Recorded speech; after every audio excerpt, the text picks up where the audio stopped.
Hey up, it's Steve from that old Yorkshire Geek, and I said last time I wasn't going to do these UFO shows very often, but then we get loads of UFO news.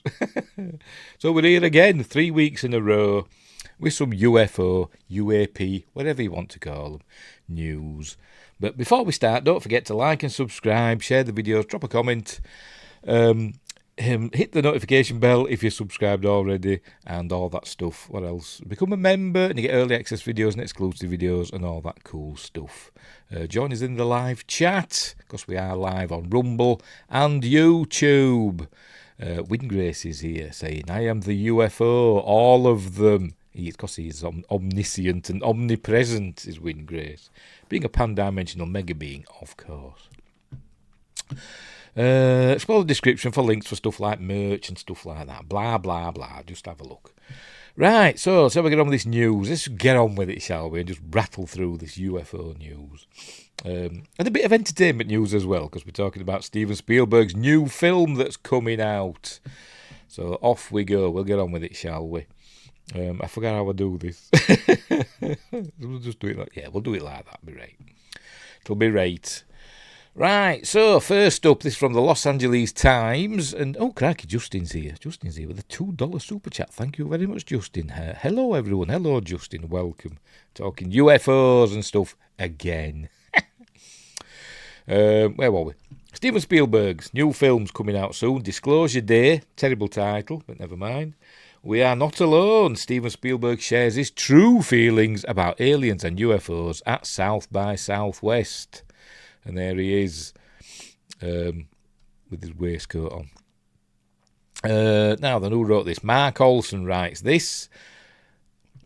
In an appearance at the South by Southwest Film and TV Festival, Steven Spielberg revealed his own feelings about intelligent life elsewhere in the universe. Spielberg's upcoming Disclosure Day is an alien invasion thriller starring Emily Blunt, Josh O'Connor and Colin Firth. We're going to look at the trailers. The full trailers come out. We're going to look at that after this. Spielberg also touched on topics including the use of AI in filmmaking, a possible upcoming Western, and the importance of the theatrical movie-going experience. And Adam's here. Hey, I just live streamed Tomb Raider 2. Yes, I saw. I gave it a like, but I couldn't hang about because I was doing this. You were in the offshore rig section, weren't you? With that bit with the circular saw. I saw that bit. Right, anyway, can you read that? So make it a bit bigger. That's a bit better, isn't it? Right, Austin, Texas. One of the most anticipated events at this year's South by Southwest Film and TV Festival wasn't a movie at all, but a speaking appearance by director Steven Spielberg. The talk, a live taping of the podcast The Big Picture, led by co-host Sean Fennessy, never heard of him, covered many aspects of the Hollywood legend's career, with a through line of sci-fi and space aliens, in conjunction with Spielberg's upcoming alien invasion thriller Disclosure Day, terrible name, due June 12th. God. Why was that so hard to say? I don't know. Though no real details about the new film were revealed, references to it peppered the conversation as if it were very much on Spielberg's mind, the film he was ostensibly there to promote. Speaking of UFO films, on my other channel, Mercury Rapids TOYG, I've tried uploading a couple of old UFO documentaries. I did one, the Area 51 alien interview documentary. I've uploaded that. That were fine. I thought it got a copyright claim, but it said they allow people to watch it, so fair enough. Then I uploaded one from 1977 called The Force Beyond, which I used to have on VHS, and I lent it to somebody at work and never got the bugger back. But anyway, and that got blocked. That got a copyright claim. Blocked. Nobody can watch this from 1977, for Christ's sake. Unbelievable. But you can't buy it now. Anyway. So go and watch Alien Interview. Area 51, the Alien Interview, on my other channel. Mercury Rapids TOYG. I forgot what I want now. To an audience that included filmmakers Robert Rodriguez and Daniel Kwan. Who's down? Never heard of him. I've heard of Robert Rodriguez, obviously. The event began with a clip reel that served as a reminder, as if anyone in the packed hotel ballroom needed one, of just how influential the 79-year-old filmmaker is. A selection of Spielberg's work plays like a trailer for the idea of movies themselves. This one included Jaws, Raiders of the Lost Ark, E.T., Schindler's List, Jurassic Park, The Sugarland Express, Catch Me If You Can, Munich, and many, many more pop pickers. Yes, we all know Spielberg's made a lot of great films. Fennessy noted that Spielberg wanted to make 1977's Close Encounters of the Third Kind, his first sci-fi movie about the existence of aliens from other worlds, even before making 1975's Jaws. Spielberg went further, saying he had actually wanted to make Close Encounters, then just referred to as the UFO movie, even before 1974's Sugarland Express. Asked about President Obama's recent comments, but we're just hearing about that every bloody week, aren't we? About the possible existence of intelligent life elsewhere in the universe and how his own feelings may have evolved over the years, Spielberg said, I think that for one thing, when President Obama made that comment, I thought, oh my God, this is so great for Disclosure Day. So he's just thinking about, publicity. And then 2 days later, he stepped back he stepped back the comment and said what he believed in was life in the cosmos, which of course everybody should believe that, because no one should ever think that we are the only intelligent civilization in the entire universe. The math doesn't support it, does it, that we're alone? So I've always believed, even as a kid, that we were not alone. So that just goes without saying. The big question is, are we alone now? What is it? Ancient astronaut theorists say no, resoundingly. As Robert Clotworthy would say. He added this interest was reinvigorated by a 2017 New York Times article about US Navy pilots seeing unexplained aerial phenomenon, then by a 2023 Congressional Subcommittee hearing on the topic. Yes, it was exciting for quite a while when we had all the tic-tac stuff going on, and then it's kind of faded away a bit now, hasn't it? I don't know any more than any of you do, Spielberg said, but I have a very strong sneaking suspicion that we are not alone here on Earth right now, and I made a movie about that. And there he is. I'm guessing that's Sean Fennessy. As to how he feels about that possibility, Spielberg added, I'm not afraid of any aliens there or here. I have no fears about that whatsoever, because he's rich enough to pay them off. I think our movie does take into consideration, without giving too much away, the social dislocation that could occur theologically if it would be announced that there's evidence. Not only evidence, where it's interaction. That has been going on for decades, that we are not just finding out about.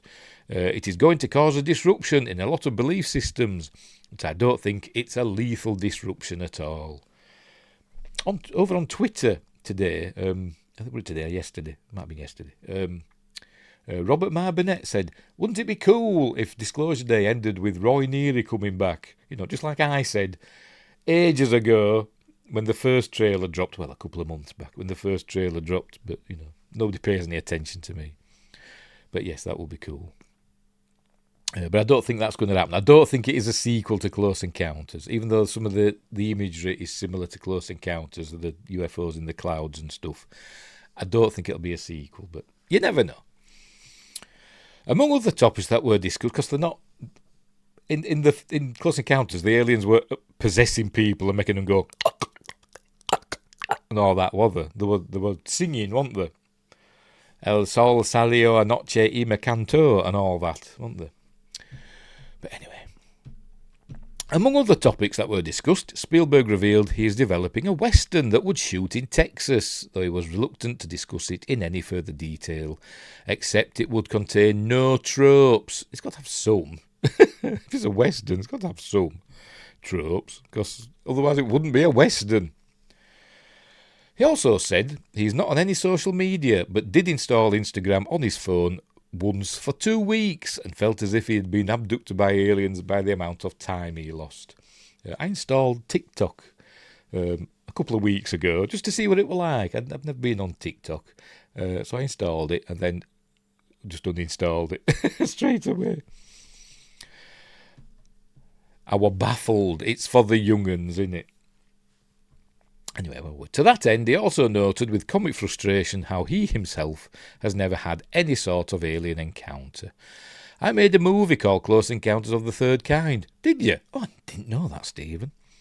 I haven't even had a close encounter of the first or second kind, Spielberg said. Where's the justice in that? If you're listening out there, I'm talking to you. There was a brief moment of confusion when Fennessy asked Spielberg for his thoughts on AI, and Spielberg wasn't clear if he was asking about his own 2001 movie, which I cry at, or the broader topic of artificial intelligence. Oh, pardon me. See, I'm burping already. Let's have a drink.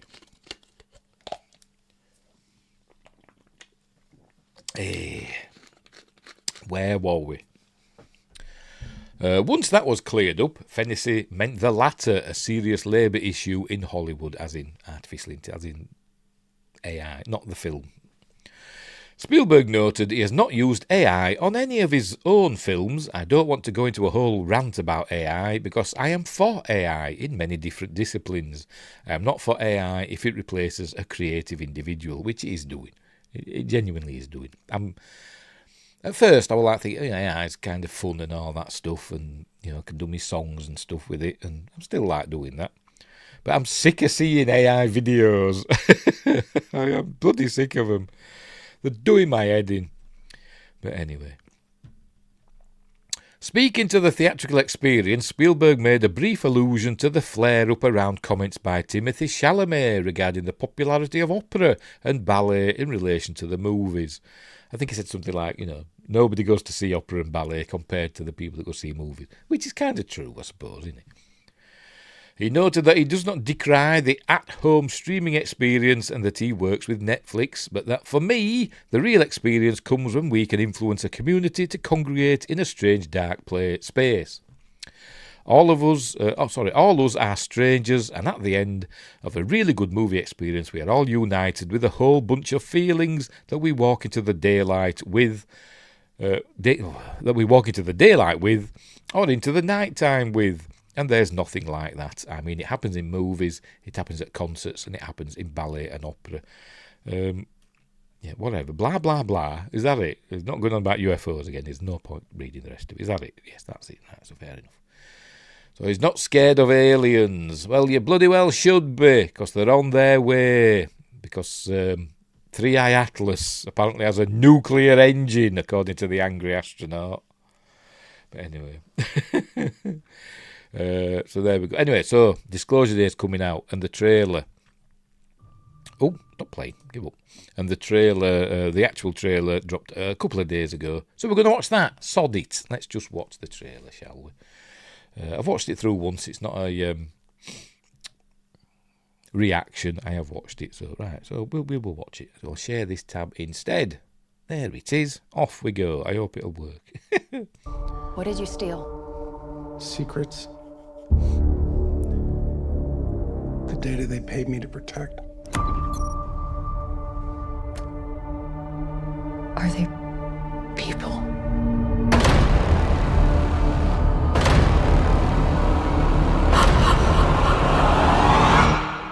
No.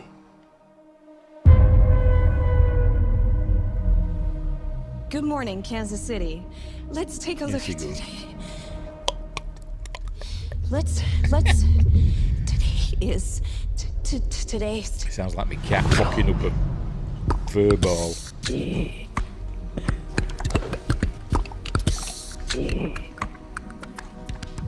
you understand what she's saying? I hear it's gibberish. I can't understand it. Say, tak pa, tak pe. What's happening to me? People are starved for the truth. I'm a part of it now. I'm just sorry they made you a part of it too. Hello, Jane. Please. Have a seat.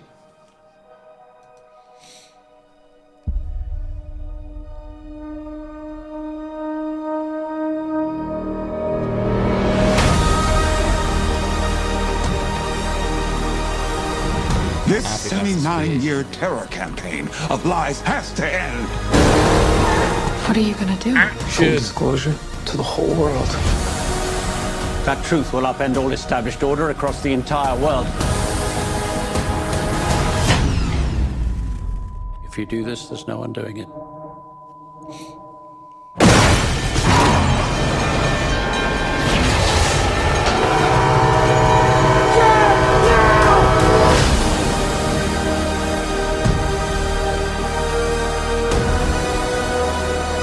Why would they do this? When the time is right, everything will become clear.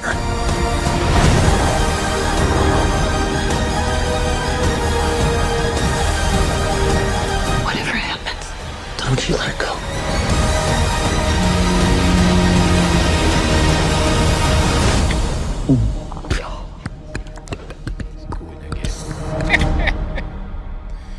That it? Yes, right.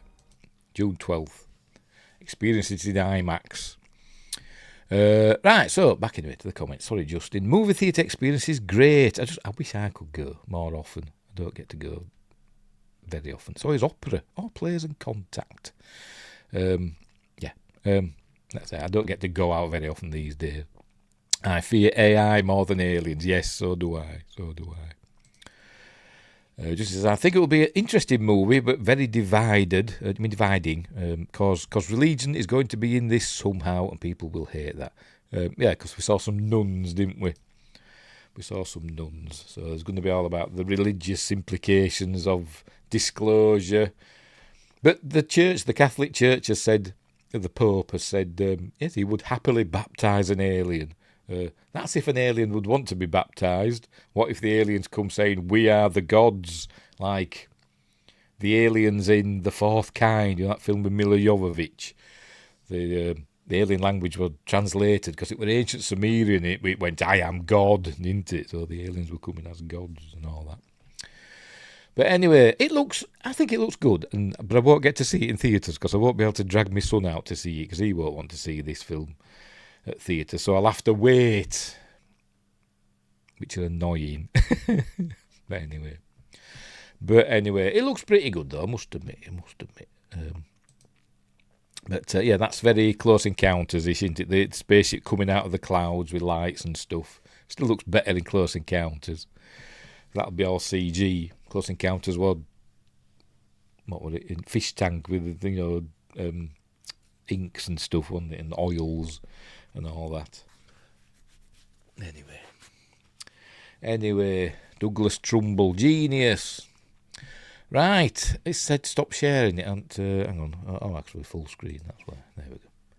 Right, so there we go, we'll move on to the next article.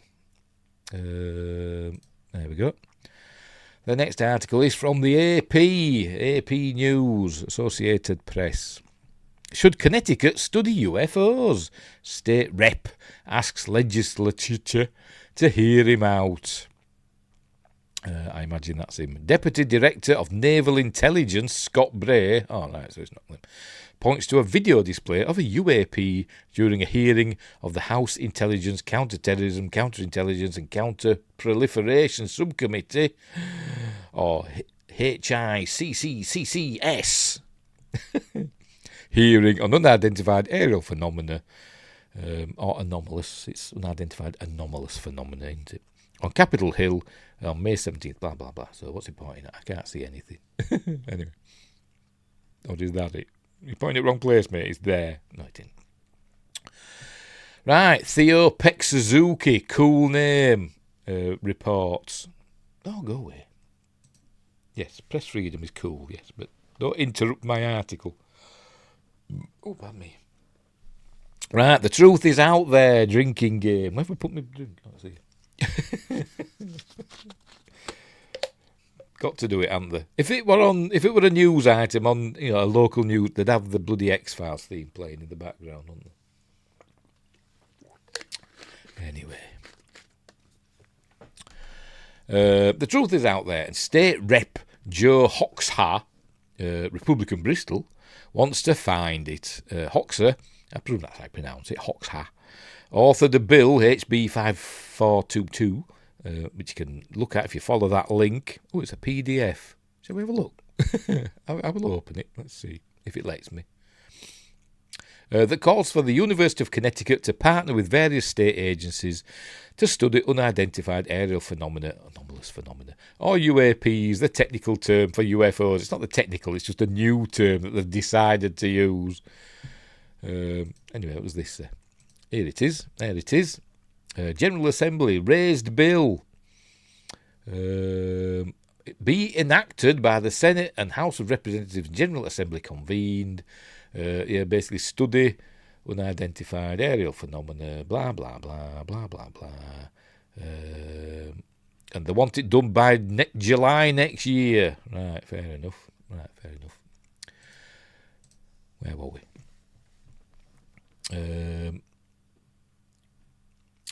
And explore the potential benefits of establishing a state centre for further research. On Thursday, lawmakers on the Appropriations Committee heard testimony from residents on the topic. Hoxha said here, I know I'm getting it wrong. Hoxha said the idea is for the state to have a dedicated programme that can at least record, study. I don't know, I'm struggling reading tonight. I don't know what's up with me. That can at least record, study, and collect data on UAPs that are seen in Connecticut skies. He said that might help aggregate the decentralised information ecosystem that currently exists for UAPs. I have been a UFO enthusiast and researcher for many years, Hoxha said in an interview with the Connecticut Mirror. The topic is finally starting to be taken seriously, starting with the federal government. The bill already has a co-sponsor across the aisle in Representative Andre Bumgardner. Sorry, Democrat Groton. Bumgardner said that as a representative, couldn't you find somebody else?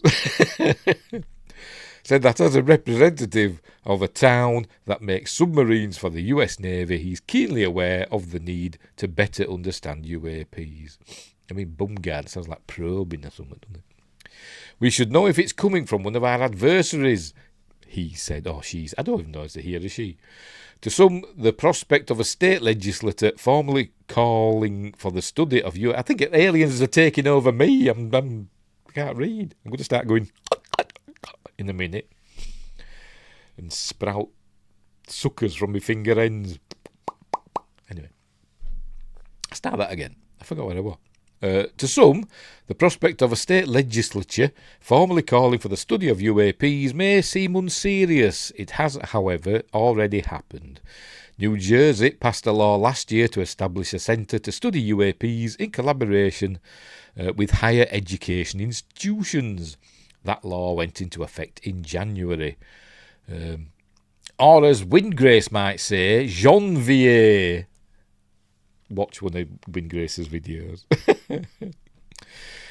Sri Tata, a PhD, some great names in this article, isn't there? Sri Tata, a PhD student at Yale, testified in support of the bill Thursday. He said the New Jersey drone wave in 2024 drove new attention to UAP activity. A lot of students and faculty are interested in this topic, and it's also one that crosses state borders and international borders, Tata said.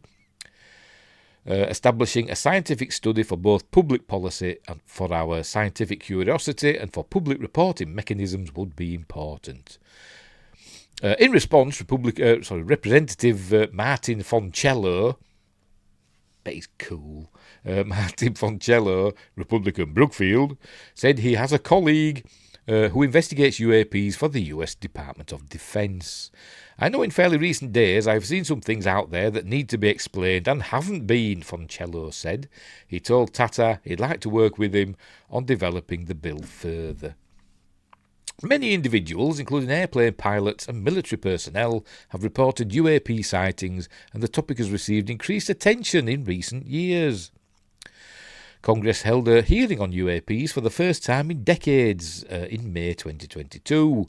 The All-Domain Anomaly Resolution Office, ARROW, of the Department of Defense was established the following July to serve as the authoritative office of the unidentified aerial phenomena UAP, anomalous phenomena, and UAP-related activities for the DoD, according to a Defense Department memo from that time.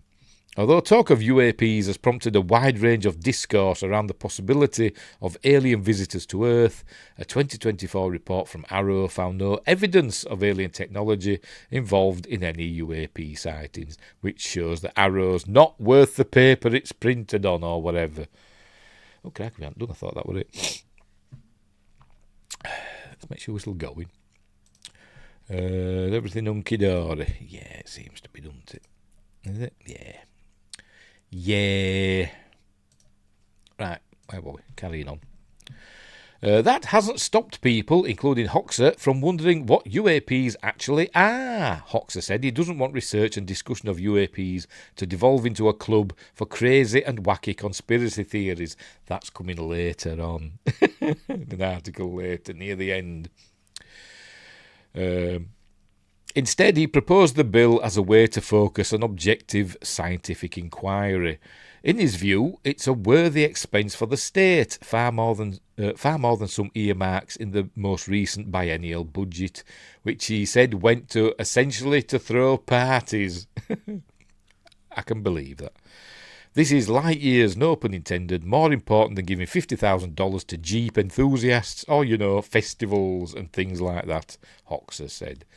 I know stuff like festivals and that, for towns and so, are important, aren't they? So the government should give money for stuff like that. But anyway. Blah, blah, blah. So there we go. So that's it. So, yes, I think Connecticut should investigate UFOs, and I think every state should, where UFOs are seen. And they're seen in every state. But yes, that's interesting. That is interesting. Right, so we shall move on. What do you think? Should Connecticut study UFOs? Of course they should. Of course they should. Or should they just spend loads of money on parties instead? Do both. Do both.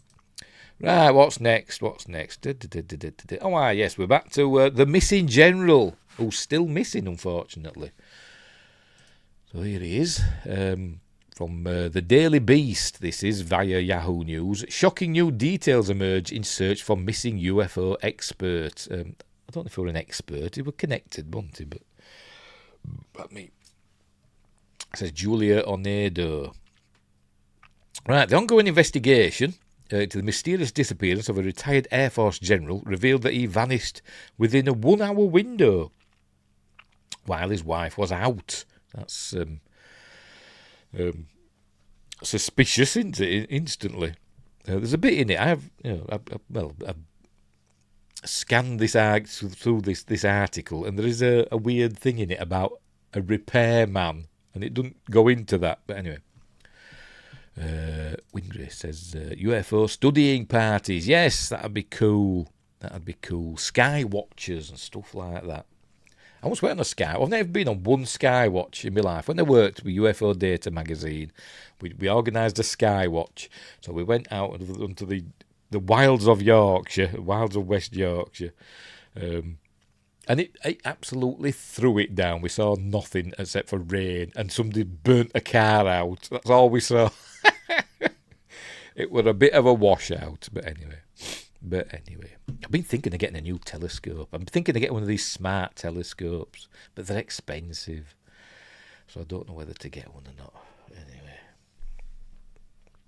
But that's by the by. That's not about UFOs. That's just about looking at space. Where were we?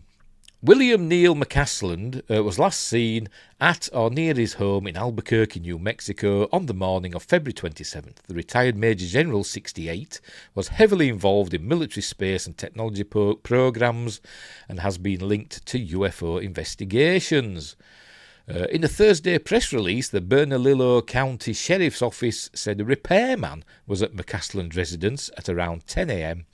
On February 27th, and at 11:10 a.m. his wife Susan McCasland Wilkerson left the house to go to a medical appointment. And here's the press release.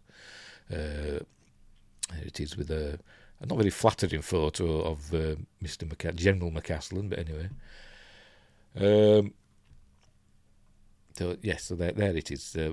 They talk about it here, so there's no point. We'll read it and then we'll see what they have said. BCSO provides updated timeline and description in search for William Neil McCasland. Why is his nickname? Why is it Neil in brackets? Is it not his real name? Is it a nickname? I don't know. So where does Neil come from? Oh, excuse me. So I blow my nose and I'm getting all snotty and I don't know why. Alien parasites, no doubt. Right, the Bernalillo County Sheriff's Office. All right, BCSO. Right. Continues the missing person investigation into the disappearance of 68-year-old William Neil McCasland, last known to have been at or near his residence in the area of Quail Run Court, NE, don't know what that stands for, on the northeast, I don't know. On the morning of Friday, February 27th, 2026, a silver alert remains in effect and Mr. McCasland remains missing. He's not just Mr., he's general, isn't he? Even though he's retired. I think they'll be pulling out all the stops. Maybe they are, I don't know. But I know they've done searches. As previously stated, Mr. McCasland is a retired US Air Force General. BCSO is the lead investigative agency and continues to coordinate with partner agencies in support of investigative follow-up and search operations, including the FBI Albuquerque Field Office, when tools, tactics or techniques can assist. Search resources are coordinated through the New Mexico Department of Public Safety and the New Mexico State Police Search and Rescue System. With volunteer search teams assisting as requested, tomorrow marks 2 weeks since his disappearance. BCSO is releasing the following verified timeline to provide clarity on what is known. On February 27th, at approximately 10 a.m, a repairman was at the residence and interacted with Mr. McCasland. At approximately 11:10 a.m, Mrs. McCasland Wilkerson left the home for a medical appointment. So was the repairman still there? I'm guessing they have eliminated him from their inquiries. Maybe. I don't know. It doesn't say. Then it says, at approximately 12:04 p.m, she returned home and Mr. McCasland was not there. His phone, prescription glasses and wearable devices, I think they mean a watch. I watched the video today. Ross Coulthart were talking about it. And said he left his watch. He must have had like one of these smart watches with, step counters and stuff, because he was an active chap who'd like to keep count of his activity and all that stuff. But anyway, wearable devices were located at the residence. Mrs. McCasland Wilkerson began attempting to locate Mr. McCasland and contacted family and friends.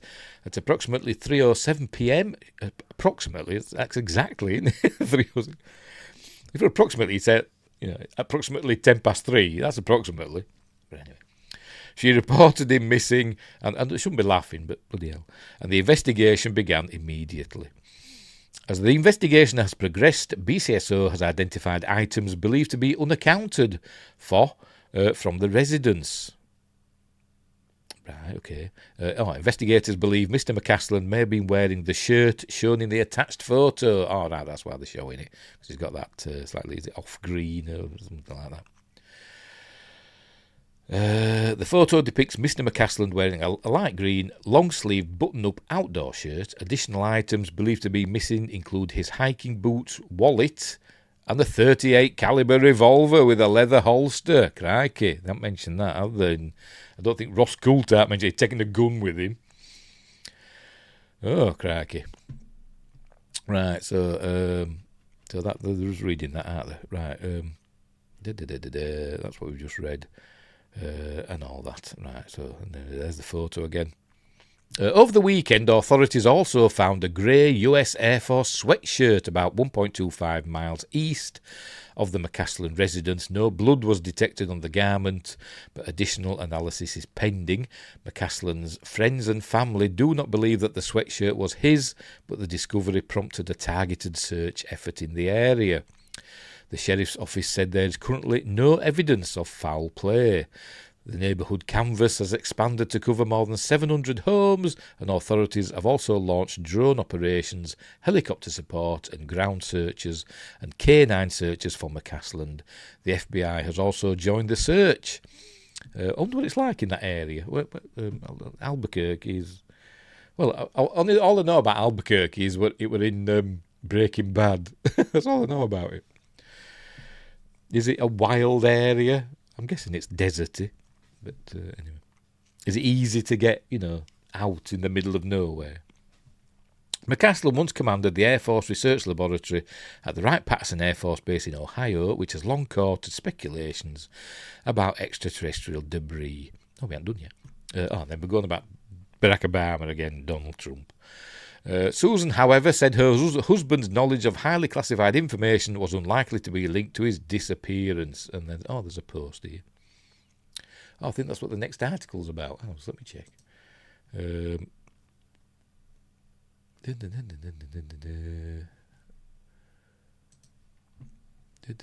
Just bear with me. Yes, it is. So I can cancel the next article. Don't need to do it because that's about this. Right, Neil McCasland had now been missing for 1 week, or 2 weeks now, but it must have been a week when she did this. There's been no indication whatsoever of where he might be. There have been dozens of searches on foot, both official and friends and neighbours of Neil's. And then we'll go into it, people have been looking for him. But then she goes on to say, I would like to take this opportunity to dispel some of the misinformation circulating about Neil and his disappearance, mostly from uninformed media sources.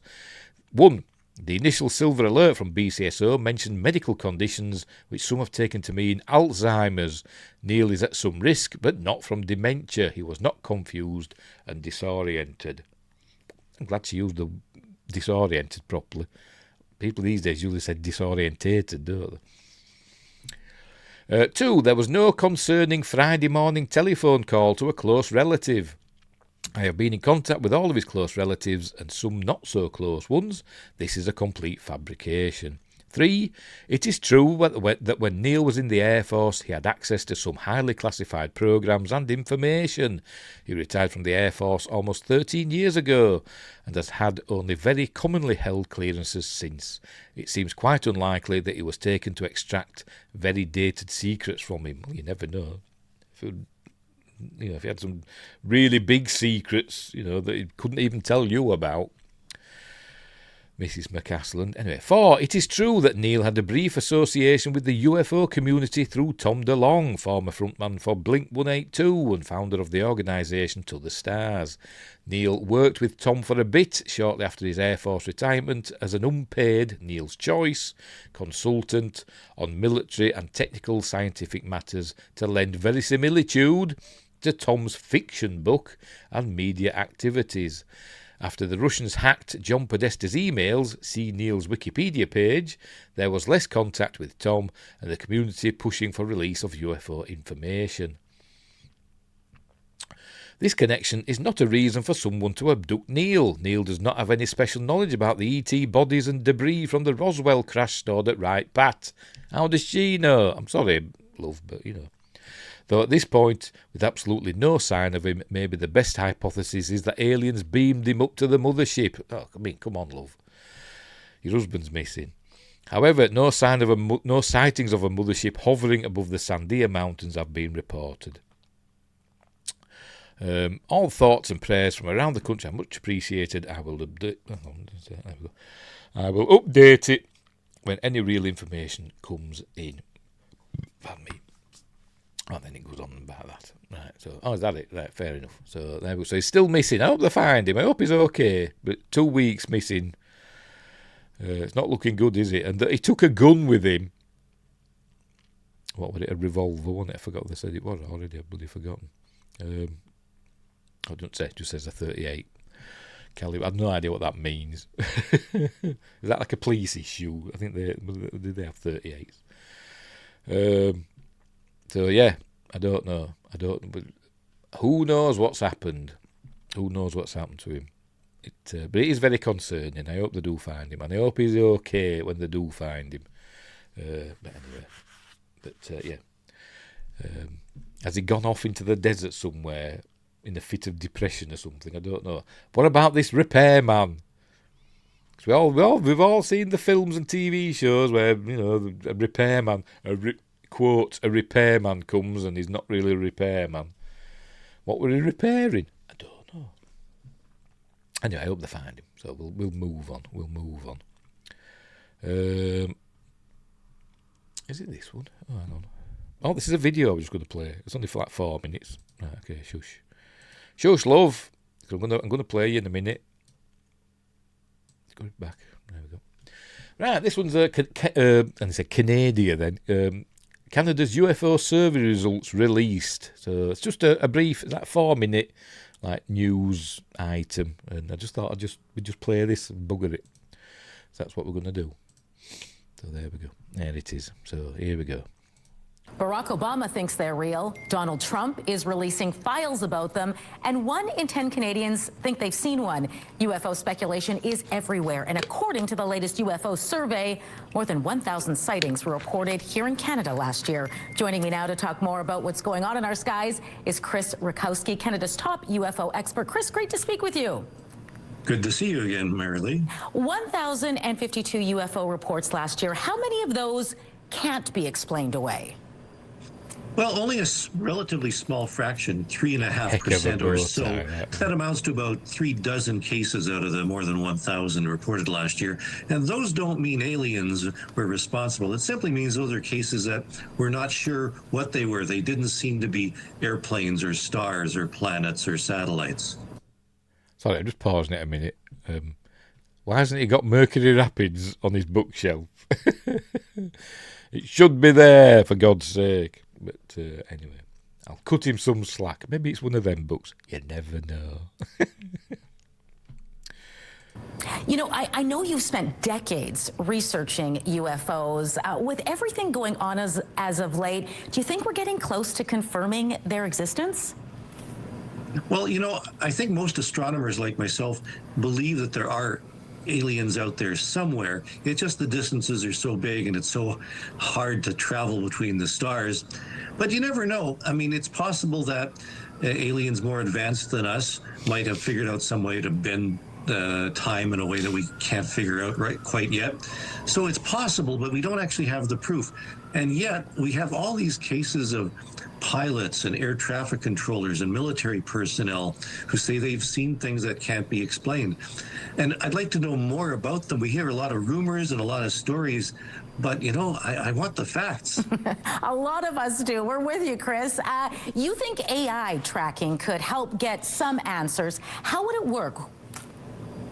Well, we have a little over 1,000 cases in Canada this year, and we've been at this for more than 35 years now. We have something like 26,000 cases in Canada. And AI might make this an easier task. And well, we're looking for trends. We're looking for, is there any sign that some of these, which ones of the cases are, definitely not planes and planets? Which ones are the better ones of the batch? And also that there are some institutions who are actually tracking objects in the sky. There's a Galileo project you may have heard of. That has about 1 million objects that it's tracked now. And they're actually training AI to distinguish between clouds and planes and everything else in between, to look for the ones that are a little anomalous. So AI is going to be a very good tool for sifting through all this data that we're going to be getting. Interesting. How common are UFO sightings here in Manitoba, and what is most commonly described by those who make the reports? Well, 1 in 10 Canadians believe they've seen UFOs, so the same for Manitobans. And last year, Manitoba and Newfoundland had a few more cases than they did in 2024. Alberta and BC went down a bit, so it tends to even out.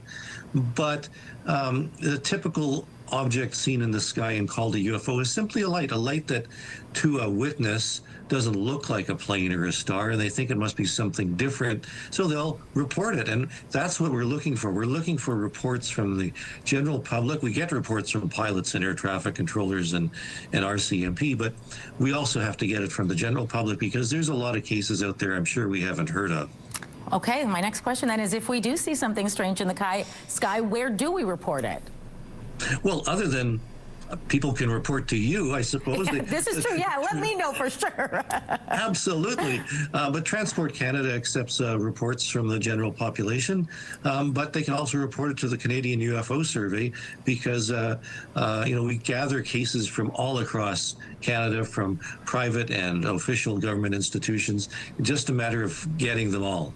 Well, Chris, it was great speaking with you. Thanks so much for sharing all of your insight into this with us. Thank you. Oh, right, there we go. So that was interesting, wasn't it? That was interesting. So, I've heard of Chris Rukowski before, back in the day when I used to do UFO data and all that. Right, so, yes, so there we go. Canada's UFO survey results released. And they're going to use AI to help track UFOs, which will end in disaster, probably. And Wingray said AI is also responsible for great fakes. Yes, it is. You can't trust anything you see on the internet now. It's going to be tough both ways. Yes, it is. It is. The only way you know, if you get a UFO film or a photo, is if you've got the original, either film, old-fashioned film with a negative, or the the memory card that the photo is on with all the metadata. Same with the video. That's the only way you're going to know, innit, if something is real and not being tampered with. But just a YouTube video of something, it could be anything. But anyway, that's why sometimes I think now that the rubbish videos and photos are the ones that we're all gonna believe, because we think if they're going to have AI create a UFO video, it'd be spectacular, wouldn't it? So if it's just like a light in the sky or whatever, you know, it looks a bit all grainy and rubbish, and we think, oh, that might be real. Anyway, it's like we're stepping back, aren't we? Anyway, right, what's next? This next one from the Kansas Reflector. Let's share this one. There we go, the Kansas Reflector. Cool name for a newspaper. I always remember there were a comedian, and he said his local paper, I forgot where he lived now. Where was it now? I can't remember. But it was the name of the town, it's like Aston or something like that. The Aston Telephone. Why don't newspapers have cool names like that anymore? I don't think it was Aston, but anyway, whatever. It was called this whatever Telephone. I thought, what bizarre name for a newspaper. Anyway, from the Kansas Reflector, Darrell Evans. This is an opinion piece, it says. While the government investigates unidentified phenomena, academic researchers face stigma, says Darrell Evans, and with another bow tie. Old Chris Rakowski had a bow tie, didn't he? And there's that's the gimbal UFO, isn't it? From the 2017 releases, there were the Tic Tac and the gimbal, weren't there? That's the gimbal that we're looking at there, because it rotated, didn't it? Anyway, here we go. Can you read that? Yeah, you can. I'll make it a bit bigger. Maybe it's massive for me, but don't know about for you. Right. President Donald Trump directed the Pentagon and other federal agencies to begin releasing government files. And there's a link if you want to follow. By the way, all the links, I forgot to mention that, all the links are in the description. Oh, God, I'm burping. To begin releasing government files related to UFOs and unidentified anomalous phenomena. Yay, got it right. Called UAP in February 2026, following years of pressure from Congress, military whistleblowers, and the public. And Barack Obama. Congress formally mandated UAP investigations through the National Defense Authorization Act in December 2022. The Pentagon's official UAP investigative body, the All-Domain Anomaly Resolution Office, AARO, now carries a caseload exceeding 2,000 reports dating back to 1945. Defense Secretary Pete Hegseth confirmed this figure earlier this year. But they've said, none of them are aliens. They're just lying. The cases were submitted by military personnel, pilots and government employees describing aerial objects that could not be explained as known aircraft, drones or weather phenomena. Governments in Japan, France, Brazil and Canada have their own formal UAP investigation programs. And Britain as well. Although it says it doesn't anymore, but it will have, won't it? Hang on. My mouse went mental then. Winger has redefined the word alien enough, and it's not a lie. A lie.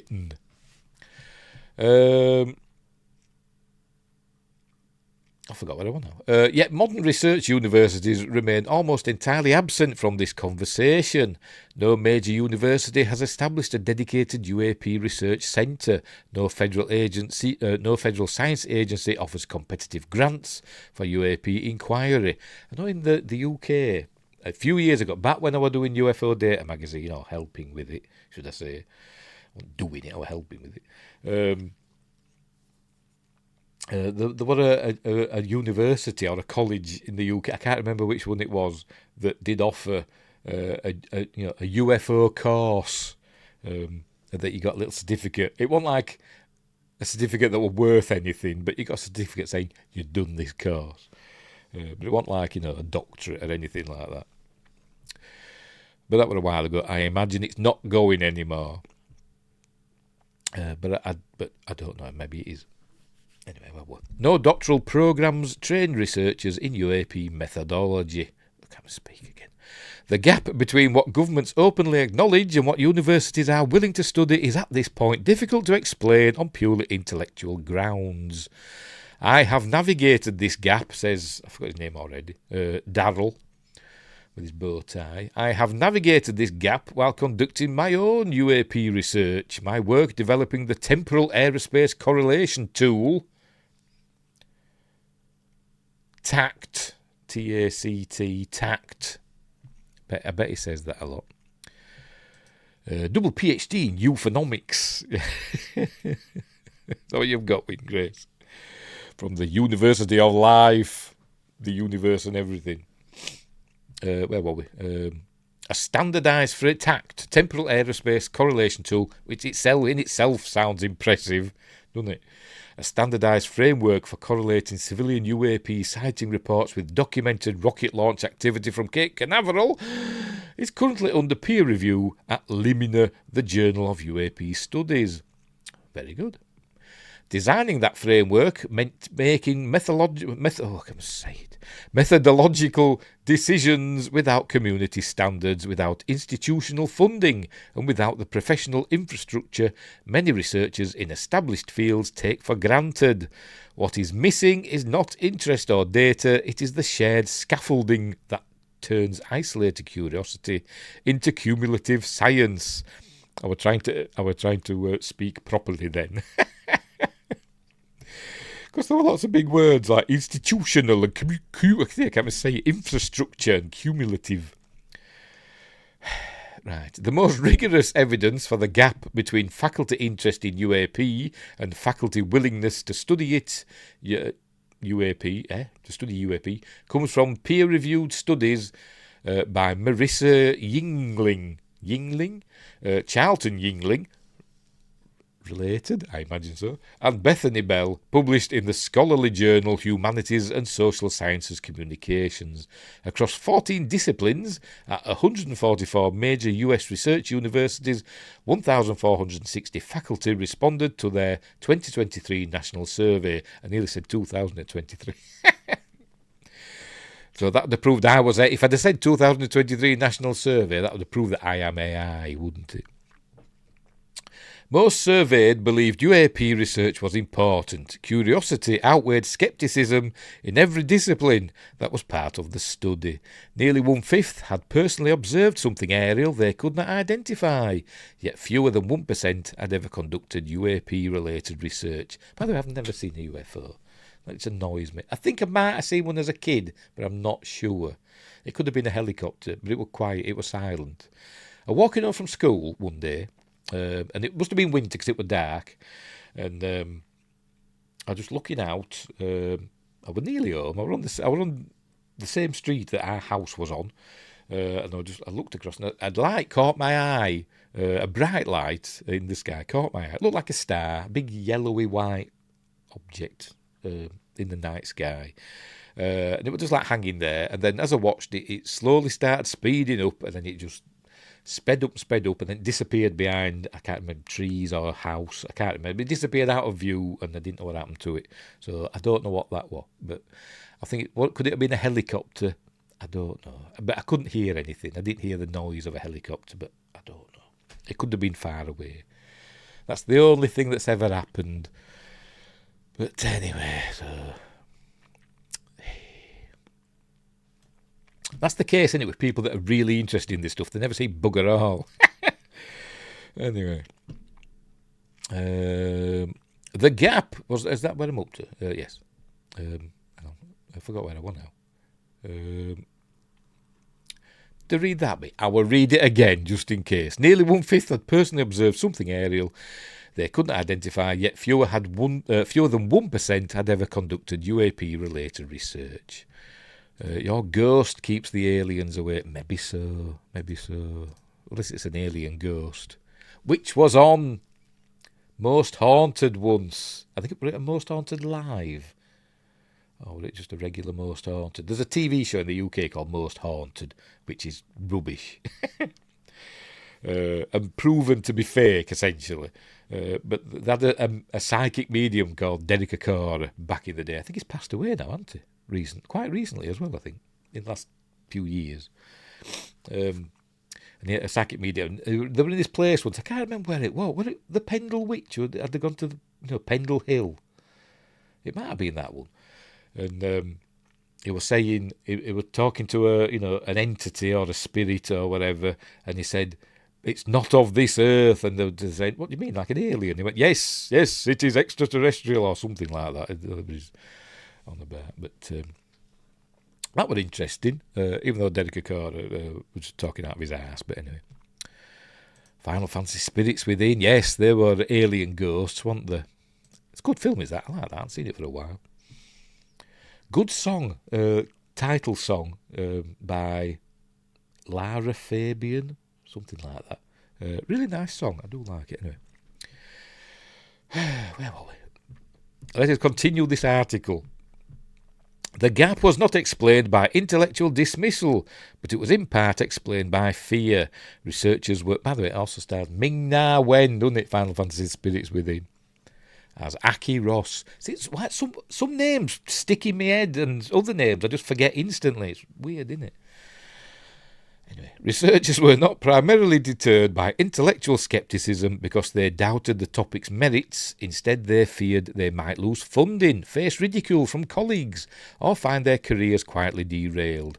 Faculty reported being told to be careful. A 2024 follow-up study found that roughly 28% said they might vote against a colleague's tenure case for conducting UAP research, even when they personally believed the topic warranted study. Historian and philosopher of science Thomas Kuhn argued that scientific communities suppress anomalous questions. Oh, excuse me, crikey. I need to learn to breathe properly, don't I? I should go to like an elocution school or something and learn how to breathe and project. Not because those questions are unanswerable, but because they fall outside boundaries of what the community has collectively decided is worth investigating. Sociologist Thomas Gearin called this suppression boundary work, referring to the active process by which scientists police what counts as legitimate science. Who are they? Who are they to bloody say, scientists, what is and what isn't legitimate science? I ask.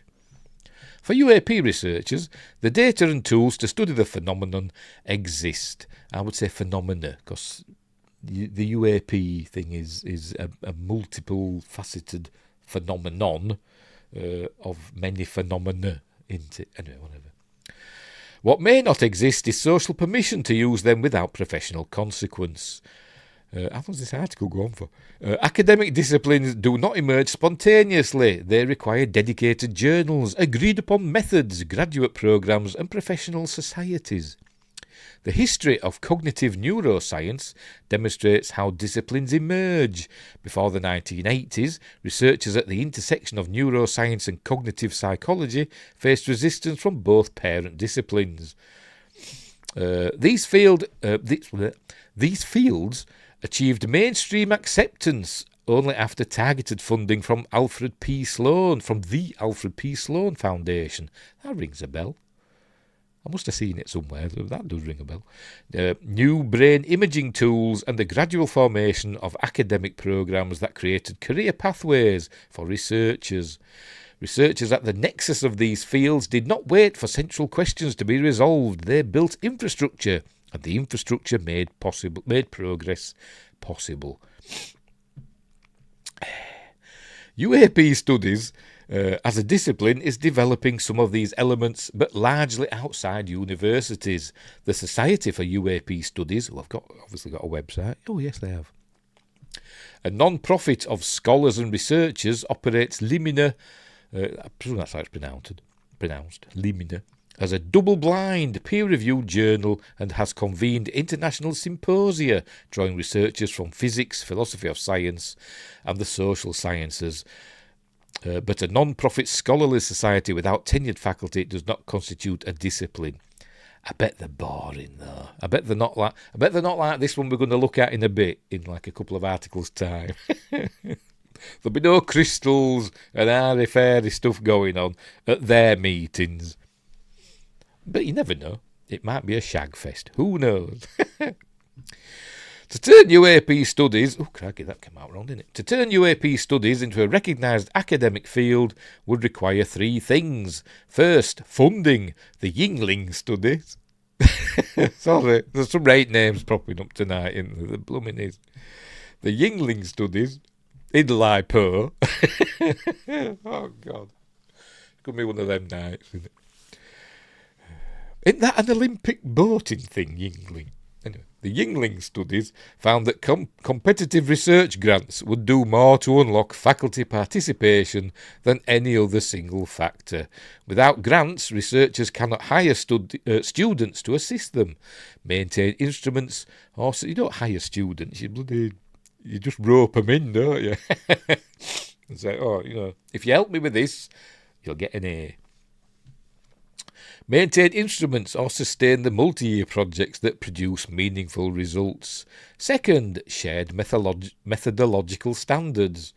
These would entail agreed-upon procedures for collecting, recording and evaluating UAP reports. Would mean findings from one research group can be compared and built upon by others. He's making sense, is this chap? Is Darryl?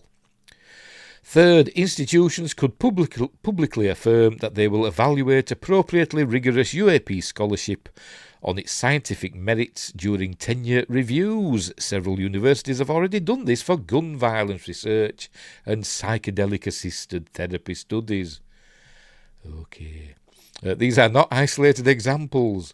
Research into near-death experiences and adverse childhood experiences followed similar trajectories. I struggle with that word.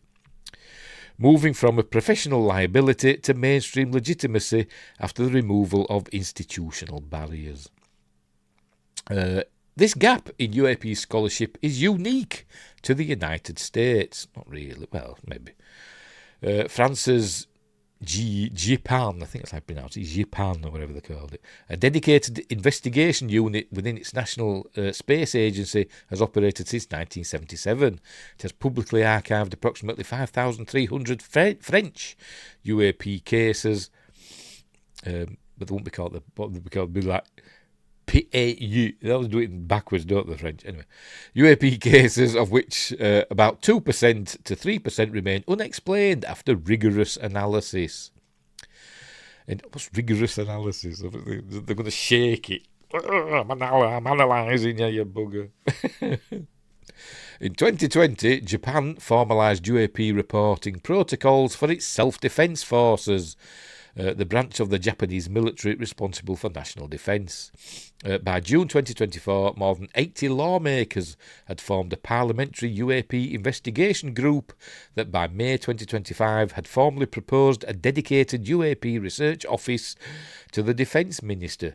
Canada launched its own multi-agency UAP investigation survey in 2023.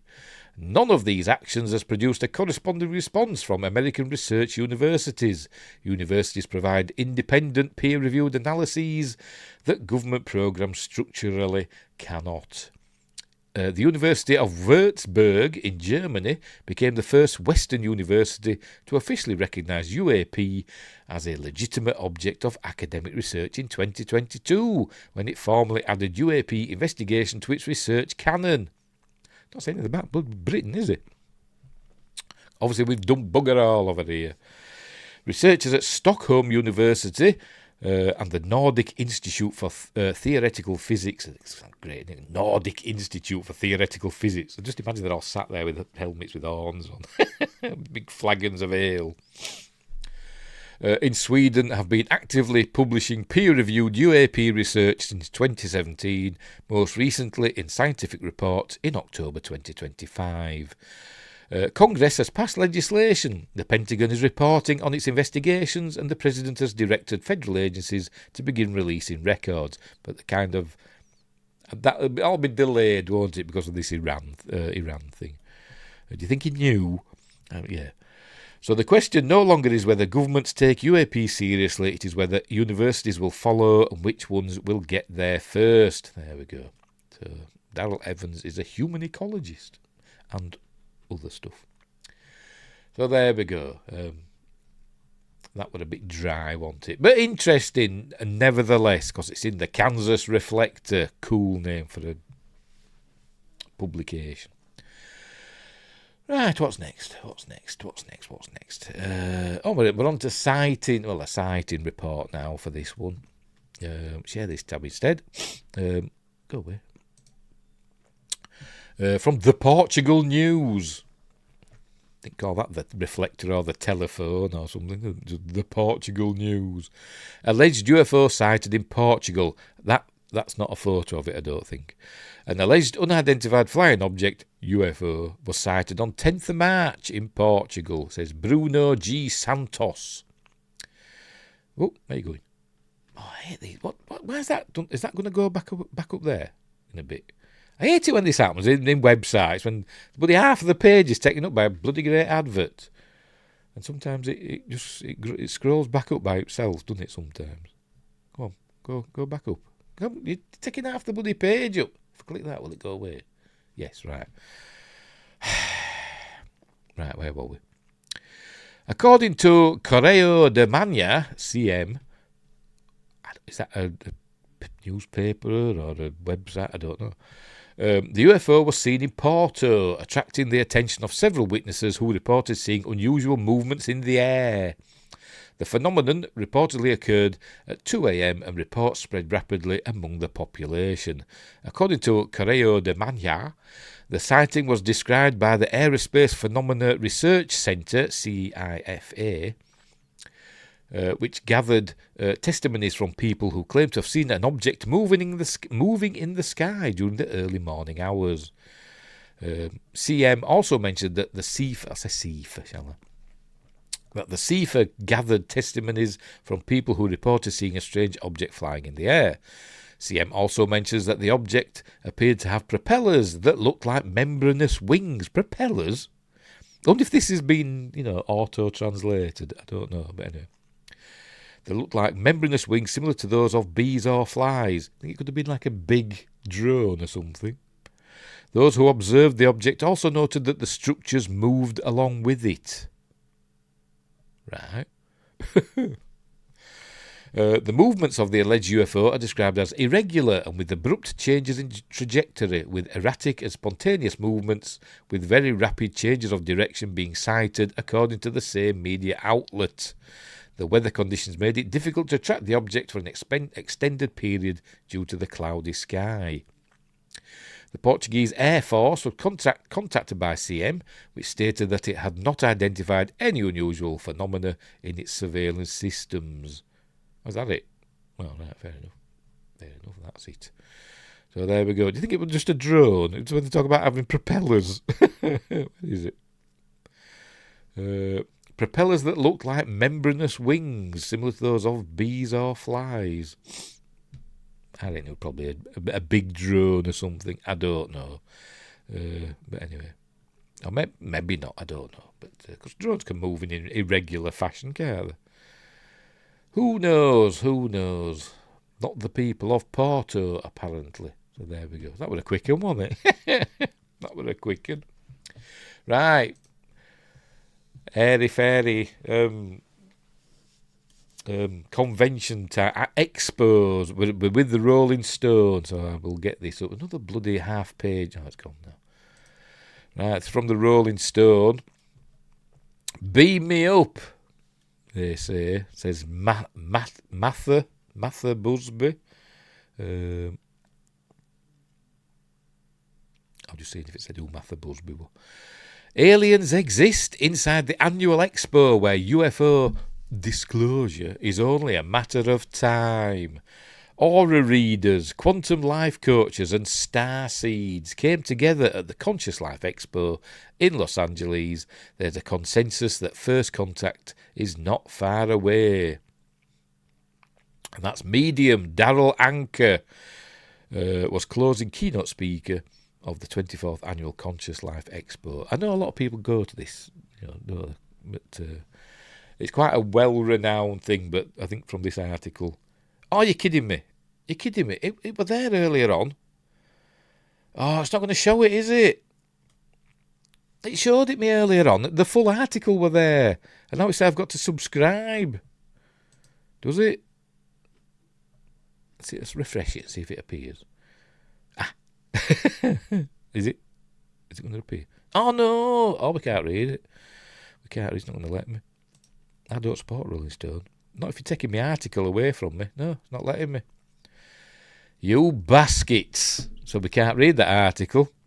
Unbelievable. It was the whole article was there earlier on, and now it's not. Oh, I'm dead mad now. Because there were photos and everything. People with crystals and stuff.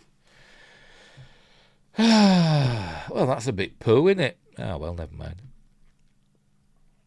I must have used your one free article early, yes. I must have done. Actually, I got this yesterday, so I must have used it then, because I've turned my computer off since then. I turned it back on again, so yeah. That must be it. Which is, I should have saved it, I should have saved the blooming thing. Anyway. Wingress says, aliens should come to Earth and land in James Cromwell's yard. Yes, they should, so he could blow them away with his shotgun. But take the ship. Anyway, right. So we'll move on to the last, which is a video of UFO sightings. I'll not play it. Yes, I will play it, but I won't have the sound on very high because I think it might just be music. In fact, I'll take the sound off. I'll share this tab instead. Hang on, I'll go full screen. Right, there it is. UFO sightings number 155. Link is in the description. I'll just play the bugger. Oh, there we go. There we go. Oh, that's weird, isn't it? Oh, hang on. I'm guessing that they're going to go through these again. This is just... I don't know if it's got... No, it's got music. I don't know if it's got like a commentary of it just showing. This is like Before we begin, if you enjoyed this UFO compilation video, please hit like and subscribe. Hit like and subscribe. Go and find it. Link is in the description. I've pressed the wrong button. Grateful to have you here. Right. So off we go.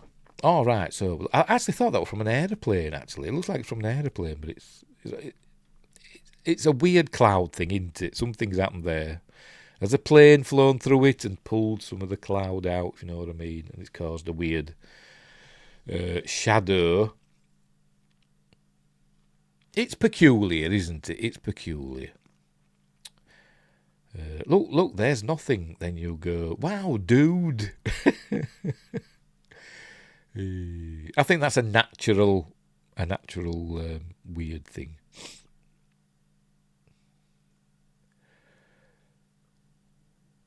Very, very interesting. All right, move on to the next thing. Dude, how crazy.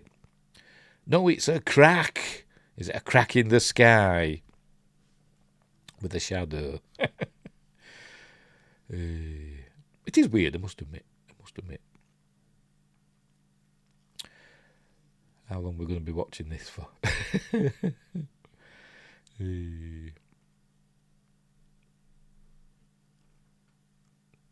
It is strange, I must admit. I don't know what it is. It's my first thought is, it's some natural, atmospheric phenomenon, but I can't explain because I don't know anything about that sort of stuff. So that's my first thought. But it is weird. It is a weird thing, and I don't think it's AI. I mean, what's going on here? I don't think this is real. I think this is somebody's having a laugh here, aren't they? Wing Grace asking, have you been in a plane? Yeah. Why do you ask?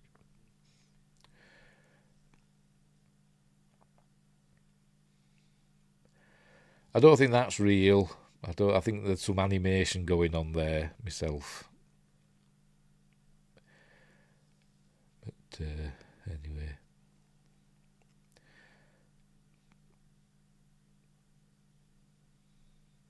Or there could just be bugs, for all we know. There could be bugs. It's either bugs or animation.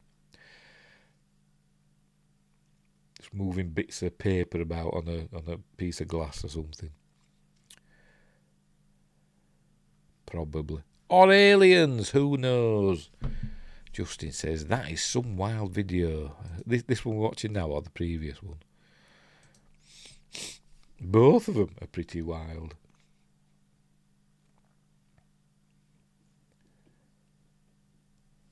What they're saying about it. Series. Drop them in the comments below. Yet another remarkable piece of footage. And this UFO sighting is one that many are calling genuinely significant. This object has been seen multiple times over Brazil, but this time it appeared over São Paulo, and someone managed to capture it clearly.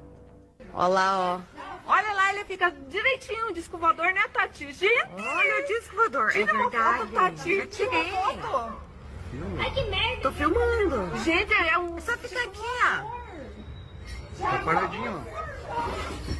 Dá uma... OVNI.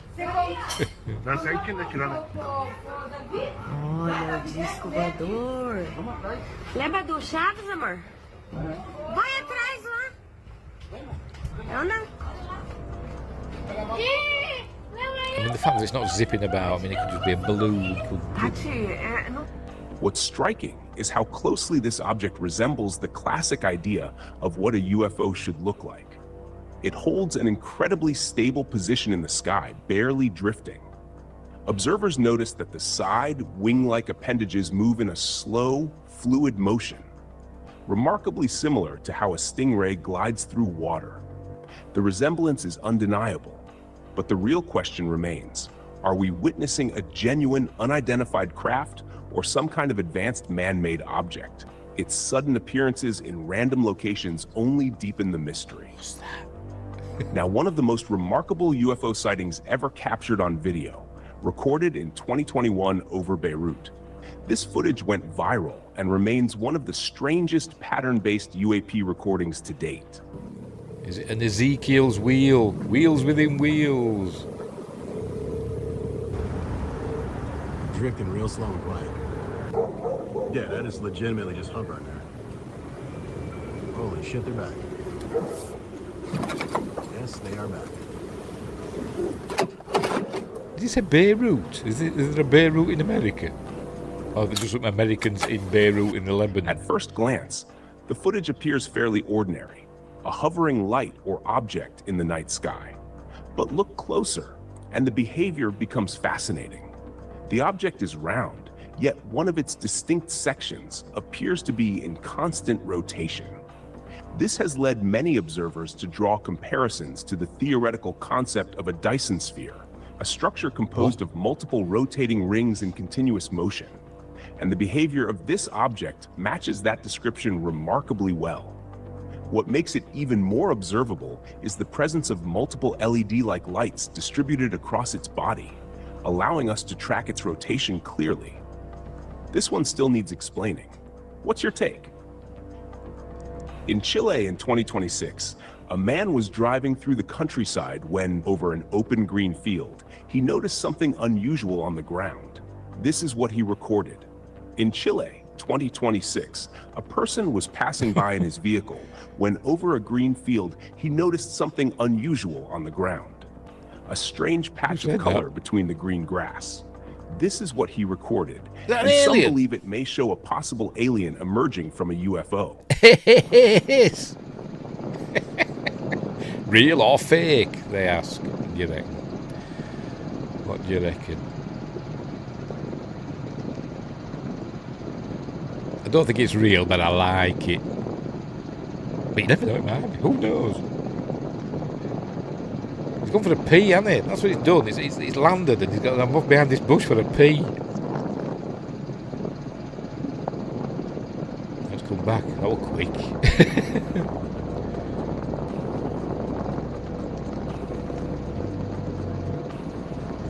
Is it going to take off? Imagine this happening to you on a crystal clear day.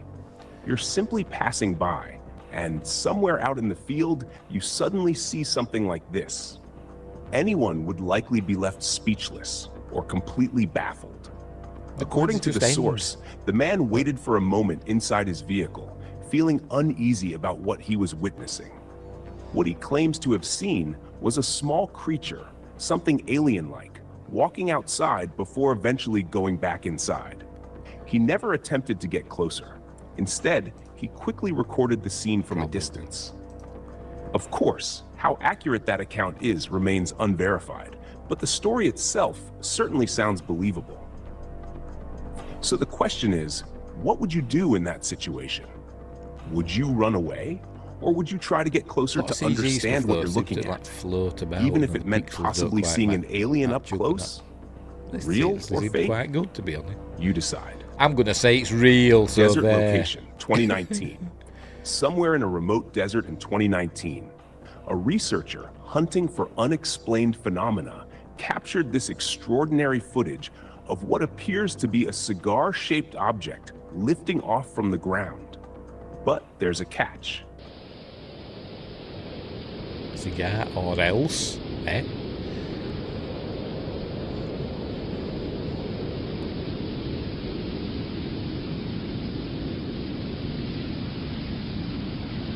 What's the catch?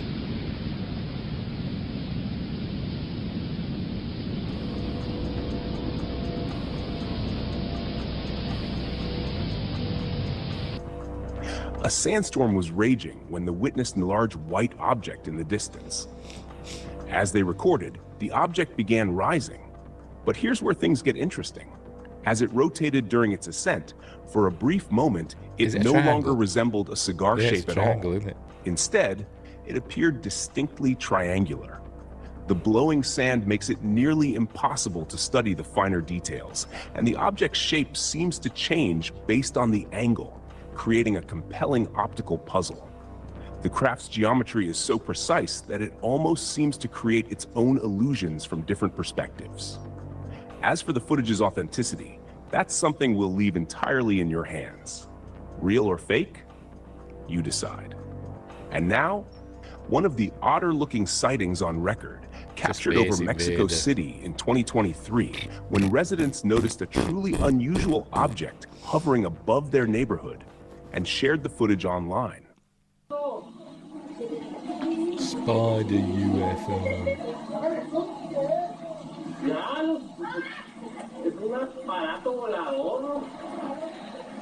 Again, it'll be a weird balloon. Yes, we saw that on Hoth.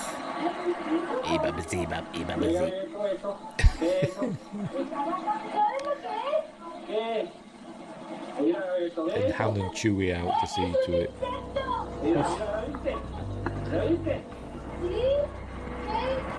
What they captured was a dark, dome-shaped object with several thin, extended appendages, not unlike the legs of a spider. Its structure is unlike anything with an obvious explanation. The footage appears to have been recorded off a monitor screen, suggesting it was pre-recorded before being shared. One of the most compelling moments comes when the object appears to extend its appendages further. You can clearly see a change in its configuration between the beginning and later in the barbecue. A balloon simply cannot do that. Balloons don't reposition themselves, and they certainly don't hover that steadily at altitude. Yeah, they do. So what are we actually balloons looking at do? here? They are, right? A new kind of biological species or an engineered mechanical object. Oh, look more. Leave your thoughts in the comments. We genuinely want to know. Anyway, there you go. So if you want to watch that, link is in the description. I liked that alien one. Where is it? I quite like that one as well, I must admit. I quite like that one as well. That turned out to be a triangle. That was my favourite. That's my favourite with the alien. I'm good. I think that's real. I don't know it isn't, but I want it to be so much. I want it to be real so badly. I mean, it's almost in the sport model. If you stuck a bit on there, it looked just like the sport model, wouldn't it? Bob Lazar's sport model thing. Yep. So that is my current fave. That is my UFO video of the day, of the week, or whatever. Right, so that was it. That was my last thing. So there we go. We'll get rid of that. Yes, anyway, the last one, that spider one, was a barbecue blown away in a tornado. Anyway, right, so that's it. We're all done and dusted for another week, or whenever I do another one. I'm not going to say, because I don't know. I'm not going to say if it's going to be next Sunday or not. Anyway, right, so we'll leave it there. So what's coming up next? What we got coming up next? We're on Sunday, so tomorrow, where is it? For Magnificent Mondays, tomorrow we're going to review and break down Ghost in the Shell from 2017, starring Scarlett Johansson, which I've watched today, and I'll watch it again tomorrow. A pretty good film, to be completely honest. It's a really good film. And next Friday, for Friday Night Point with Fear, we're doing Zombievers. My son says it's rubbish. I've not seen it yet. I've got it on Amazon. He's got it on DVD. He says, like, you got it for me one Christmas and it's rubbish. So I'm going to have to find the DVD, see if there's any special features on. But anyway, right, so there we go. We will leave it there. So I've just seen another video here. It says, Real UFO 2026, mind-blowing UFO sightings from 5 days ago. Let's have a look at that. Shush. Let me scroll through, or zip through. What do you reckon? Hang on, let's... There it is, look. What do you reckon? Do you reckon that's a real UFO? I think it's from a photo. I don't think it's from a video. I'll mute it. What else we got? How long's this one go on for? Another 11 minutes. It's just a bright lights. Yeah. It's Mercury Rapids.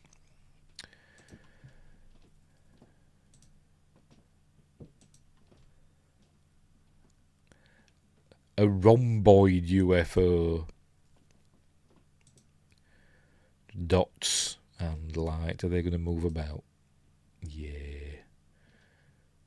Weird, but don't know. Anyway, whatever. It caught my eye. Anyway. Right, so we'll leave it there. We're all done and dusted. For another week. So thanks, Justin, for the super chat, $2 super chat. That's hugely appreciated. Thanks, Wingrace, for keeping me company. And Adam Gamer, go subscribe to Adam Gamer's channel and Wingrace's channel and Justin's channel. I don't think he's got one, but subscribe to it anyway, and all that stuff.